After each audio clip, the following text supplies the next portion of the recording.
कल्याण पश्चिम स्टेशन परिसरात चाकरमानी व नागरिकांची घरी परतणाऱ्यांसाठी वाहने मिळत नसल्याने मोठी गर्दी झाली आहे।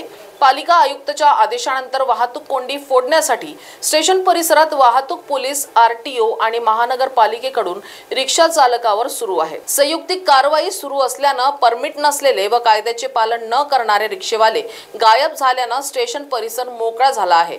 वाहतूक कोंडी फुटली, मात्र पालिकेची बस सेवा व पर्यायी व्यवस्था नसल्याने कामावरून घरी परतणाऱ्या नागरिकांचे हाल होत आहे।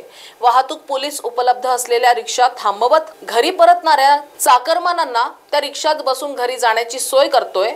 गेल्या अर्ध्या तासापासून घरी परतण्यासाठी वाहने नसल्याने नागरिक व प्रवाशांमध्ये संतापाचे वातावरण निर्माण झाले आहे।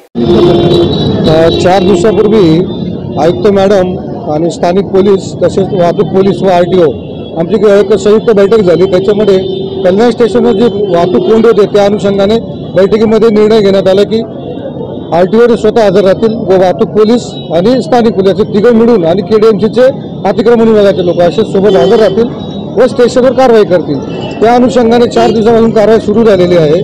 परंतु आरटीओ आणि ट्रॅफिक पोलीस इथं असल्यामुळे ज्या रिक्षांकडे परमिट नाही आहे, विदाऊट परमिट ज्या रिक्षा चालतात, ज्या स्क्रॅप झालेल्या आहेत अशा रिक्षा येणं आता बंद झालेलं स्टेशनवर। त्यामुळे रिक्षांचं प्रमाण कमी झालं।